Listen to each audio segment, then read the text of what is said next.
Canada is often described as a stable and unified country, but beneath that image lies a long-running economic debate that has quietly shaped national politics for decades.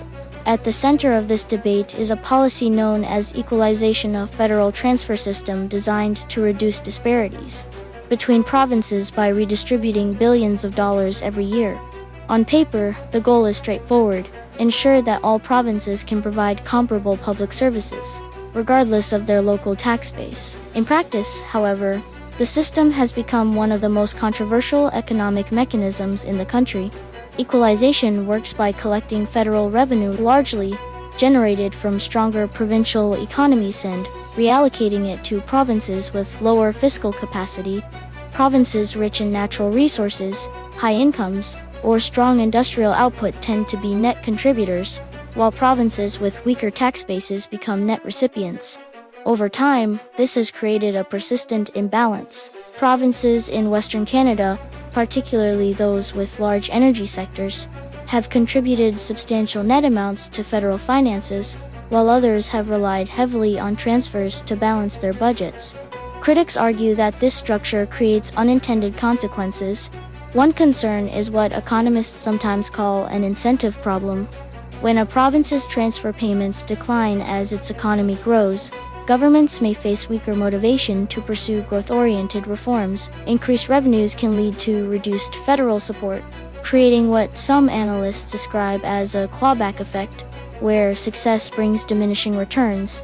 Supporters of equalization counter that the system prevents regional inequality from deepening and helps stabilize the national economy during downturns. Another source of debate lies in how different types of revenue are treated within the formula. Not all resource income is calculated in the same way. For example, provinces with large hydroelectric assets benefit from valuation methods that critics say understate their true fiscal capacity, while energy-producing provinces often see their volatile oil and gas revenues more fully reflected. These technical differences may appear minor, but they can shift billions of dollars over time, shaping provincial budgets and political relationships. The long-term sustainability of equalization has also come under increased scrutiny. Much of the fiscal capacity that once supported large federal transfers was tied to commodity cycles, especially oil and gas. As energy markets change, environmental policies evolve, and global demand shifts, the revenue base underpinning the system may become less reliable. This raises difficult questions about how equalization will function in the future and who will ultimately bear the cost.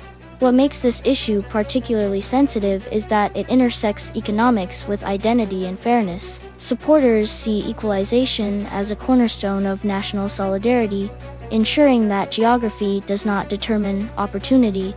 Critics view it as a system that entrenches dependency and deepens regional resentment. Both perspectives highlight a central tension in federal systems: how to balance shared responsibility with local accountability. Equalization was designed to unite the country by smoothing economic differences. Yet, over time, it has become one of the most debated policies in Canadian public life. Not because of ideology, but because of math, incentives, and long-term sustainability. Understanding how the system works, and where its pressures lie, is essential to understanding Canada's political and economic future. Have you ever wondered how a country as vast and diverse as Canada holds itself together? It's not just about shared values or a love for hockey. A huge part of the answer lies in a complex, often misunderstood, and highly controversial program, the Equalization system. It's a system designed to ensure all Canadians, no matter where they live, have access to comparable public services. But is it working? Is it fair? And is it slowly, but surely, reshaping the very fabric of the Canadian Federation? Today, we're diving deep into the billion-dollar question that divides provinces and defines our nation. The story of equalization begins long before the program itself. Picture the Fathers of Confederation in 1867, trying to knit together colonies with vastly different economies.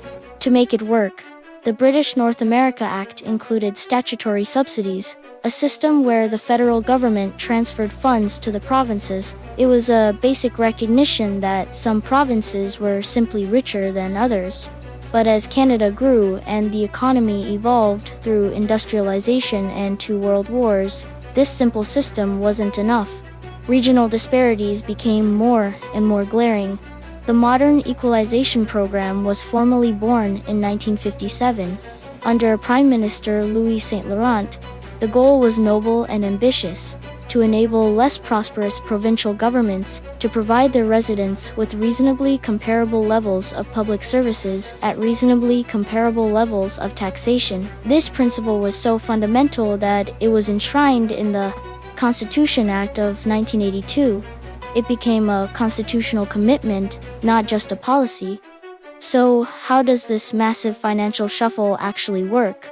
It's complicated, but let's break it down.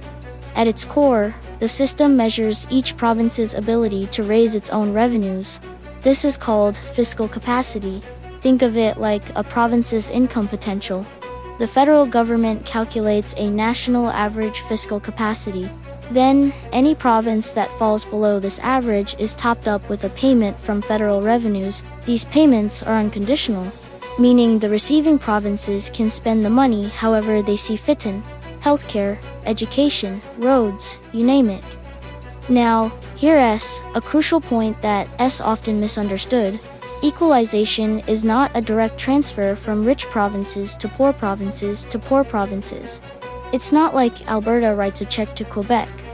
Instead, the money comes from the federal government's General Revenue Fund, which is collected from all taxpayers across the country through income taxes, sales taxes, and other federal levies. So, in a way, we all contribute.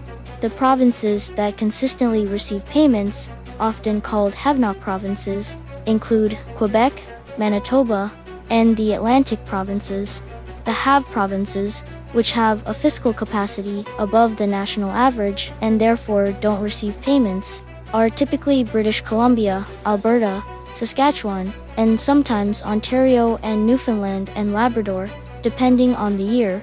The formula is the heart of the controversy. It tries to measure a province's ability to tax everything from personal income and corporate profits to property and, most contentiously, natural resources. For decades, resource revenue was a huge factor. This created a roller coaster effect for provinces like Alberta and Saskatchewan. When oil and gas prices were high, their fiscal capacity skyrocketed, pushing the national average up and affecting payments for everyone. When prices crashed, the whole system shifted again. To stabilize things, various changes have been made over the years. One of the most significant was in 2007 under Stephen Harper's government, which moved to a formula that was more fixed and less volatile. But the debate over resource revenue never went away. Should a province's non-renewable resource wealth be fully included when calculating what it has? Many in the West argue no. They see it as penalizing them for developing their natural resources, while other provinces benefit without taking on the associated economic and environmental risks. This leads us to the profound economic impacts for the receiving provinces. Equalization is an essential lifeline. Take a province like New Brunswick. In some years, equalization payments can account for nearly 20% of their total provincial revenue. Without these funds, they would face a brutal choice: slash essential services like hospitals and schools, or raise taxes to levels that would cripple their economy and drive residents away.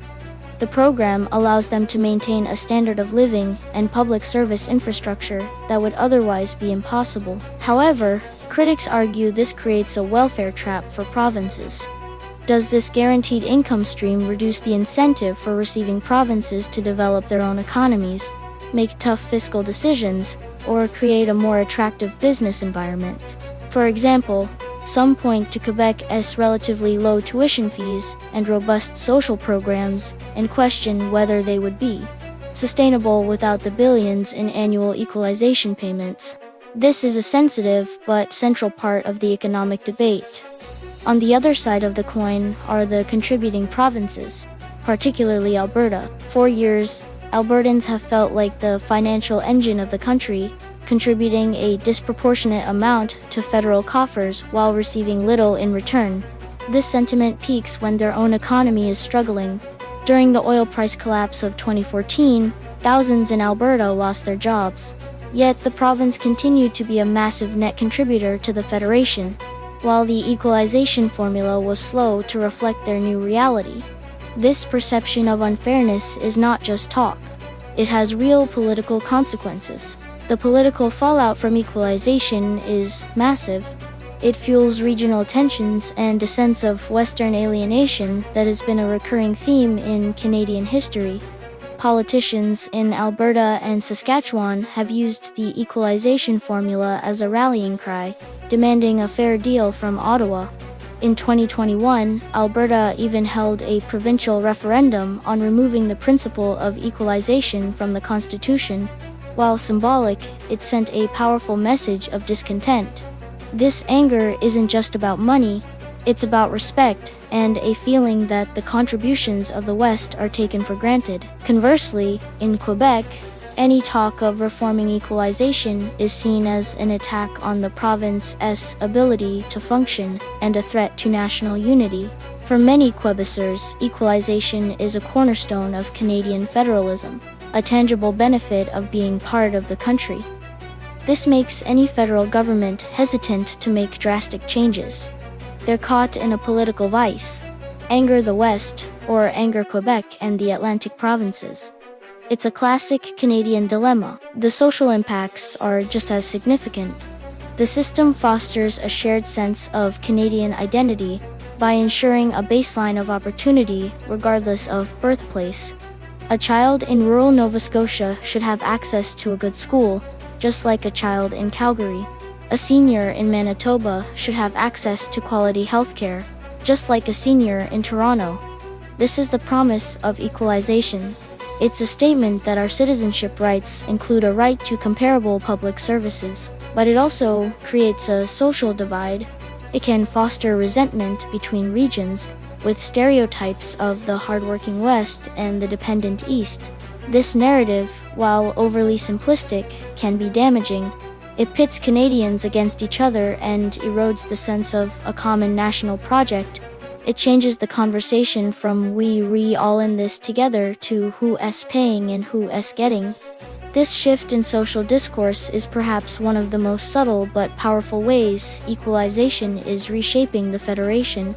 So, what does the future hold? The current equalization formula is set until 2029, but the debate is only getting louder. Several proposals for reform are on the table. Some suggest capping the total amount of payments. Others propose removing non-renewable resource revenues from the calculation entirely, which would dramatically shift who pays and who receives. Another idea is to transform the program from one that just gives cash to one that incentivizes economic growth in receiving provinces. There's also the looming reality of Canada's changing economy. The global shift away from fossil fuels will inevitably impact the fiscal capacity of provinces like Alberta and Saskatchewan. How will the equalization formula adapt? If the West's economic engine slows, who will power the Federation's finances? At the same time, an aging population across the country will put immense pressure on healthcare systems everywhere, making the need for stable provincial revenues more critical than ever. The equalization debate is about more than just a complex formula and billions of dollars. It's about the very nature of Canada. Are we a collection of distinct economic regions, or are we one nation committed to sharing our prosperity and our burdens? It forces us to confront fundamental questions about fairness, identity, and unity. The system as it stands is a product of decades of compromise, a testament to the difficult balancing act that is Canada. But as our country continues to evolve, our definition of what is fair and what is necessary will undoubtedly evolve with it. The debate over equalization is far from over. In fact, it may be the defining Canadian conversation of the 21st century. Thank you so much for joining me on this deep dive into one of Canada's most complicated issues. What are your thoughts on the equalization system? Is it a fair deal, or is it time for a major overhaul? Let me know in the comments below. And if you found this video informative, Please hit that like button and subscribe for more content about the forces shaping Canada and the world. Thanks for watching.